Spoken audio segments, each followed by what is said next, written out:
매일 아침 하나님과 함께 누리는 하늘의 양식, 오늘 만나. 그 무리들이 모여서 다니엘이 자기 하나님 앞에 기도하며 간구하는 것을 발견하고, 이에 그들이 나아가서 왕의 금령에 관하여 왕께 아뢰되, 왕이여, 왕이 이미 금령에 왕의 도장을 찍어서 이제부터 30일 동안에는 누구든지 왕 외에 어떤 신에게나 사람에게 구하면 사자굴에 던져 넣기로 하지 아니하였나이까? 이 일이 확실하니 메대와 바사에 고치지 못하는 규례니라. 왕이여, 사로잡혀온 유다 자손 중에 다니엘이 왕과 왕의 도장이 찍힌 금령을 존중하지 아니하고 하루 3번씩 기도하나이다.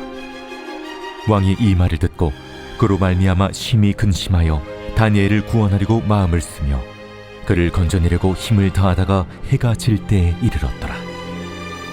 그 무리들이 또 모여 왕에게로 나아와서 왕께 말하되, 왕이여, 메대와 바사의 규례를 아시거니와 왕께서 세우신 금령과 법도는 고치지 못할 것이니이다. 이에 왕이 명령하매 다니엘을 끌어다가 사자굴에 던져넣은지라.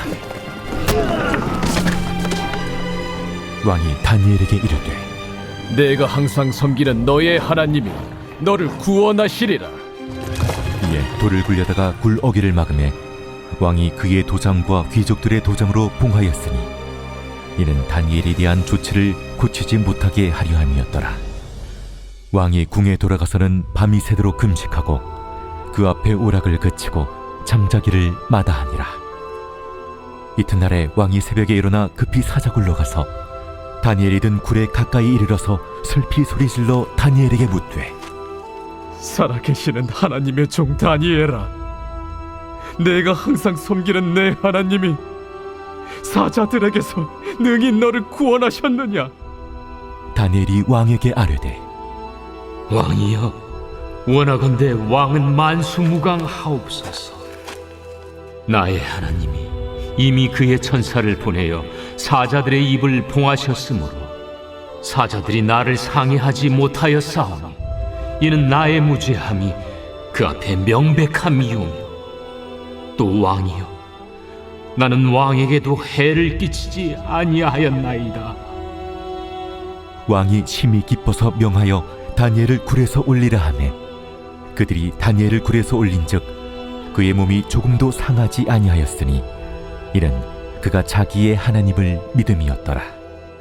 왕이 말하여 다니엘을 참수한 사람들을 끌어오게 하고 그들을 그들의 처자들과 함께 사자굴에 던져넣게 하였더니 그들이 불바닥에 닿기도 전에 사자들이 곧 그들을 움켜서 그 뼈까지도 부서뜨렸더라. 이에 다리우 왕이 온 땅에 있는 모든 백성과 나라들과 언어가 다른 모든 사람들에게 조서를 내려 이르되, 원하건대 너희에게 큰 평강이 있을지어다. 내가 이제 조서를 내리노라.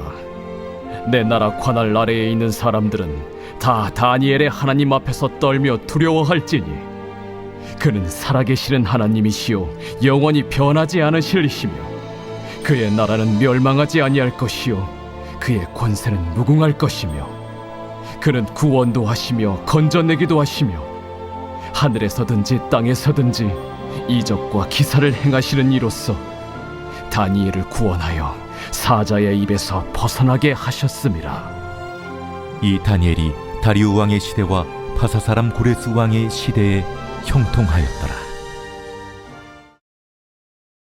오늘 말씀은 다니엘을 제거하기 위한 대적들의 음모에도 불구하고 전에 하던 대로 하나님께 기도했던 다니엘이 사자굴에 던져지고 사자굴에서 다니엘을 구원하신 하나님의 큰 일에 대해서 기록하고 있습니다.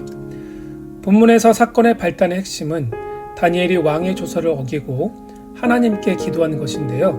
대적들은 이것을 13절에서 이렇게 말합니다. 다니엘이 왕과 왕의 도장이 찍힌 금령을 존중하지 아니하고 하루 3번씩 기도했다라고 말합니다. 다니엘이 왕과 왕의 명령을 존중하지 않았다는 거죠. 여기에서 존중하다라는 단어는 NIV 성경에서는 pay attention to, 무엇에게 주목하다라고 번역합니다.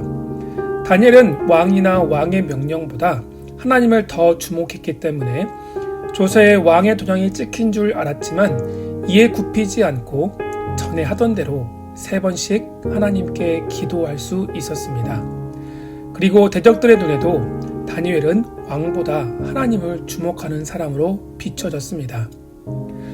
다리오 왕과 다니엘은 주목하는 대상이 달랐습니다.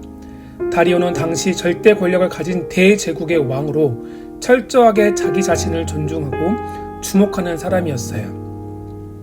자신을 주목하고 존중했기 때문에 다니엘의 대적들이 30일 동안 왕 이외에 다른 신이나 왕에게 기도하는 자는 사자굴에 넣자는 조서에 도장을 찍은 것 아니겠습니까? 반면에 다니엘은 누구보다 철저하게 하나님을 존중했습니다. 자신을 둘러싼 환경이나 사람, 심지어 절대 권력을 가졌던 다리오 왕보다 하나님을 더 존중하고 주목했습니다. 하나님은 오늘 본문에서 자기 자신이나 세상 것들을 존중하고 주목하는 사람과 철저히 하나님을 주목하고 존중하는 사람의 모습이 어떻게 다른지를 우리에게 가르쳐주고 계시는데요. 하나님을 존중한 다니엘과 자신을 존중했던 다리오 왕의 모습을 간단하게 살펴보겠습니다. 먼저 자신을 존중했던 다리오의 태도인데요. 대적들이 다니엘이 왕의 조소와 금령을 어긴 사실을 알고 다리오 왕에게 이 사실을 보고했을 때 14절을 보면 다리오 왕은 심히 근심했고 다니엘을 구하기 위해 마음을 쓰며 힘을 썼다라고 성경은 기록합니다. 또 18절을 보면 대적들의 요구에 어쩔 수 없이 다니엘을 사자굴에 넣은 후에는 밤이 새도록 금식하며 오락을 그치고 근심했어요. 잠을 이루지 못했다라고 기록하고 20절을 보면 이렇게 밤을 지새운 뒤에 날이 밝자 사자굴로 달려가 슬피 울면서 소리질러 다니엘의 이름을 불렀다고 성경은 기록하고 있습니다. 다니엘을 구하기 위해 부단히 애쓰고 사자굴에 들어간 다니엘이 밤새 무사한지 걱정이 돼서 식음을 전폐한 모습을 통해 다리오 왕이 얼마나 다니엘을 아끼고 사랑했는지를 알 수 있기는 하지만 우리는 자신을 주목하고 존중한 다리오 왕의 모습은 마치 바람에 나는 겨와 같이 얼마나 경솔하고 지혜롭지 못한지 모든 것을 다 가졌기 때문에 자신을 의지했던 다리오 왕이 얼마나 큰 근심과 걱정과 염려에 사로잡혔는지를 알 수 있습니다. 이렇듯 자기 자신이나 세상 것들을 존중하고 주목하는 사람은 바람에 나는 겨와 같이 가볍고 그 삶에는 평안과 안정감이 없습니다. 우리는 이 땅에 살기 때문에 땅의 것들을 주목하면서 살 수밖에 없고 세상 것들이 최선이고 세상 모든 것을 다 가지면 마음이 기쁘고 평안할 것이라고 생각합니다. 하지만 세상을 존중하고 세상을 주목하는 사람에게는 참된 평안과 안정감을 없습니다. 잠깐 평안하고 안정감을 누리는 것 같지만 작은 고난과 위기에도 쉽게 흔들리고 마음이 근심과 걱정과 염려에 사로잡히고 만나는 사실을 기억하시기를 바랍니다. 반면 자신이 아니라 하나님을 존중하고 주목했던 다니엘의 태도는 어떠합니까? 성경 그 어느 곳에도 다니엘이 다리오 왕과 같이 근심과 걱정에 사로잡혔고 불안과 염려 때문에 잠을 들지 못했다라는 기록은 없습니다. 정작 사자굴에 던져질 위기 가운데 있는 다니엘은 누구보다 더 평안합니다. 하나님을 존중했던 다니엘은 철저하게 하나님을 신뢰하고 의지했기 때문이죠. 아침 일찍 다리오 왕이 사자굴에 찾아와 다니엘의 이름을 부를 때 22절에 다니엘은 이렇게 고백합니다. 나의 하나님이 이미 그의 천사들을 보내어 사자들의 입을 봉하셨다. 또 23절에서는 그의 몸이 조금도 상하지 아니하였으니 이는 그가 자기 하나님을 믿음이었더라. 아멘. 하나님을 철저하게 신뢰하고 존중하고 주목했던 다니엘에게 하나님은 이미 천사를 보내셔서 다니엘을 지키고 보호하셨습니다.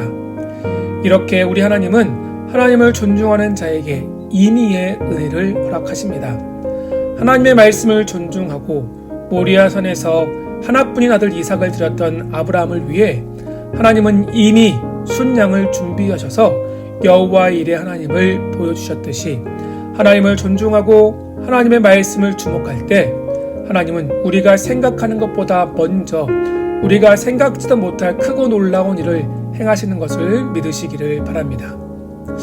본문을 보면 이렇게 하나님을 존중하고 주목하는 다니엘의 삶에 하나님이 두 가지 은혜를 주셨는데, 첫 번째는 불신자들로 하여금 하나님을 찬양하게 합니다. 26절과 27절을 보게 되면 다리오 왕의 찬양이 나오는데요.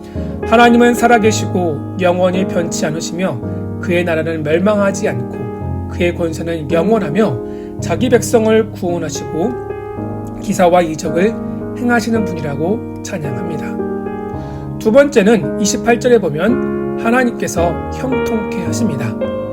이 다니엘이 다리오 왕의 시대와 바사 사람 고레스 왕의 시대까지도 형통했다라고 성경을 말씀합니다.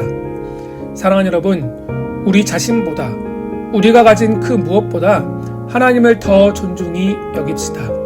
세상의 다른 것보다 하나님을 더 주목하시기를 바랍니다. 하나님은 하나님을 존중히 여기는 자를 존귀하게 여겨주십니다. 하나님을 존중히 여기고 하나님을 주목하는 자를 우리 하나님은 시냇가에 심겨진 나무와 같이 풍성한 열매를 맺게 하시고 인생의 문제와 고난 중에도 쉽게 흔들리지 않는 인생, 하나님의 영광을 드러내는 인생, 하나님이 늘 함께 하시는 형통한 인생으로 이끌어 가실 것을 믿습니다. 이런 믿음으로 오늘 하루 우리의 삶에 하나님을 더욱더 존중하고 하나님을 주목하는 삶이 되기를 주님의 이름으로 축원합니다.